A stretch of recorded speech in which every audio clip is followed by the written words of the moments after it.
Hey everyone, welcome back to my channel. Today's video is going to be my November wrap-up.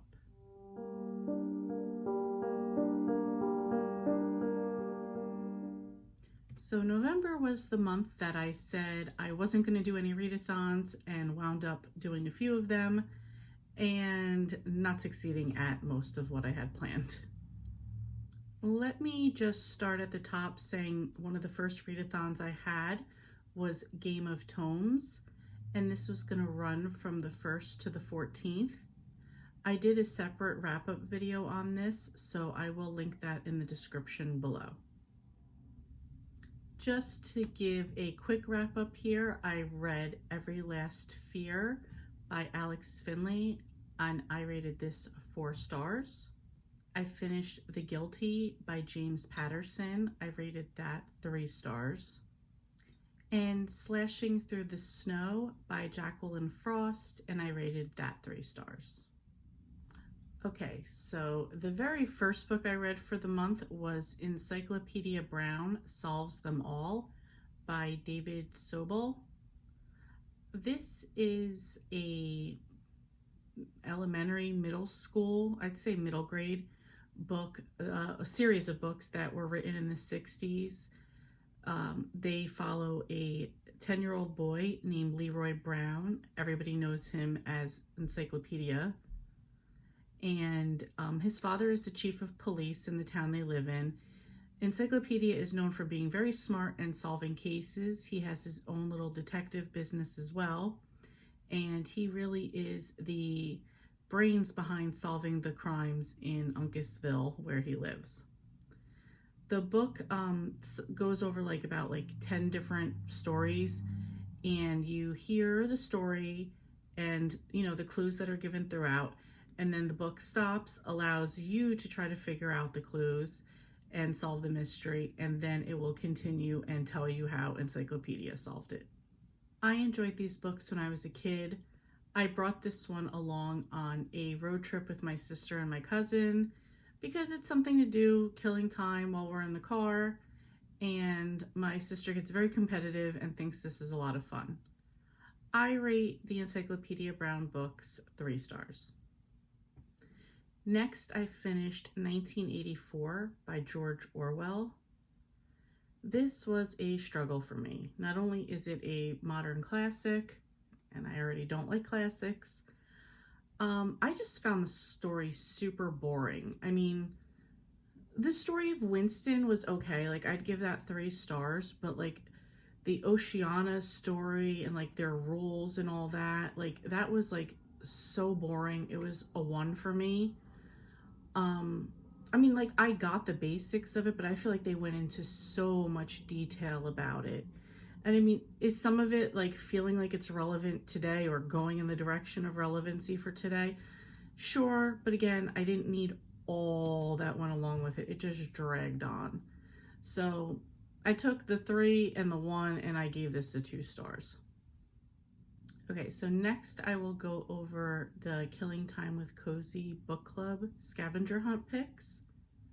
First was to read a book with an animal on the cover. For this one, I went with Slashing Through the Snow by Jacqueline Frost.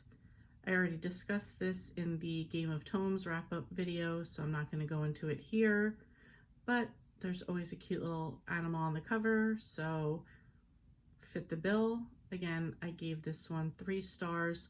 Wasn't my favorite of the series, but it was still good. For the group read-along, we're still reading the Kebab Kitchen mystery series by Tina Cashian. This was book number 4, On the Lam.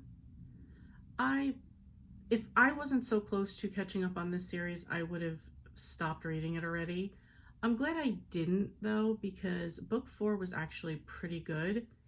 This time we're about to get close to Easter, and Lucy has finally moved out of her friend's house and she's now in her own apartment. She lives upstairs from her landlady, Eloisa, and I will tell you, Eloisa made this book for me.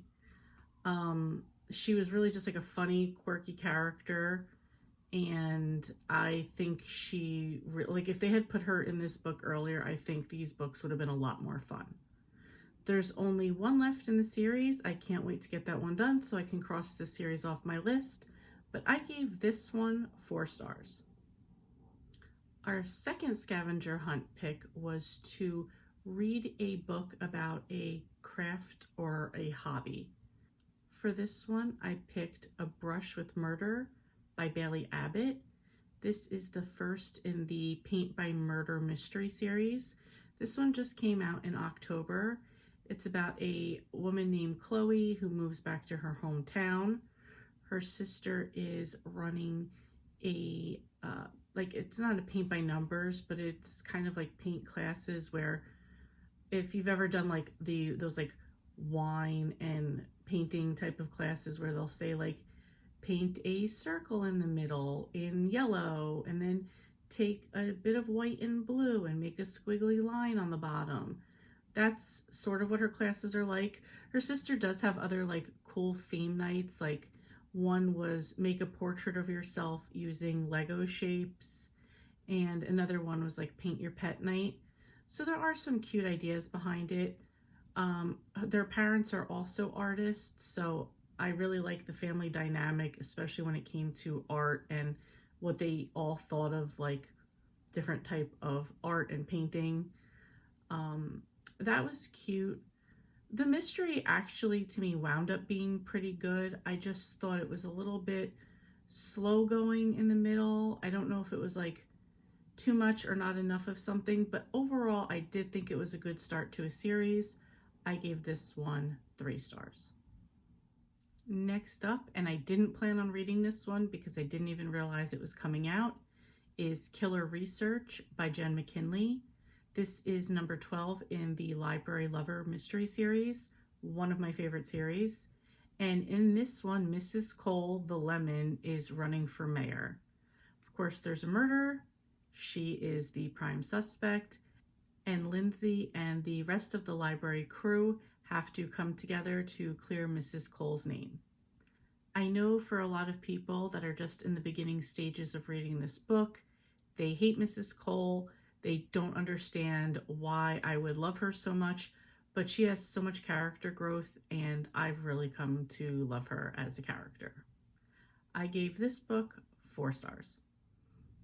On my November TBR, I had the Rick McDonnell books spin number 3 and 4 listed to finish for this year. Didn't start reading either one. I'm not going to, so that's just kind of going out the window right there. So then I had a list of duologies by Nora Roberts that I wanted to get to. So far, I've only read one. That was the first book in the DC Detectives, and that's Sacred Sin. This originally was starting out as a 2-star book for me because it had insta-love, which I just thought was really stupid. 3, because it was bordering on that really cheesy 80s Nora Roberts vibe that I don't like. But then I wound up actually giving it 4 stars because I did like the crime solving and sleuthing that went on in this book and how the mystery actually played out. I plan on reading the second book, Brazen Virtues, in December. I don't know if I'll catch up on the other duologies that I had planned though. And now we get to my biggest failure of the month, the Descendantathon. I was really excited for this because it teamed the hero kids against the villain kids, and I always love a good villain story. This started out with each team having a buddy read-along book. The one for the villain side was Peter Darling by Austin Chant, and I DNF'd this at chapter 3. I've heard as the chapters went on, it got more exciting. I thought it was super boring up to chapter 3, and I wanted to move on to the other books, so I was just like, I'm not going to waste my time with this book. So the only other prompt that I did fill was Mal, read a book with a villain or morally gray character point of view. For this, I read Vengeful by V.E. Schwab. This is the second book in the villain series, which made it absolutely perfect for this prompt. In this book, we meet back up with with Victor Vale and Eli Ever, and it is the aftermath and previous information and what's been going on in some of the years since the events of Vicious, which was the first book. Once again, I love these characters and I love this story. Truthfully, in the beginning, I was a little bit bored because we hadn't gotten to Eli. As soon as we got to Eli, I was all about this book. I gave it 5 stars. There was also one of the prompts was Evie, not just a pretty cover. For this one, I'm reading Fog Season by Patrice Sarath. This is the second book in the Port St. Frey series. I'm probably 80% through this. This is being filmed on November 30th, so I'm not sure. I doubt I'm going to finish it tonight. It is 8:37. Maybe I will. I'm not 100% sure. But for right now, that will probably carry over into my December reading. So that was my wrap up for November. Didn't go exactly as planned, but I am happy with what I got done. I'm looking forward to December, what I have to read for that, as well as wrapping up 2021. Thank you so much for watching, and I'll see you next time.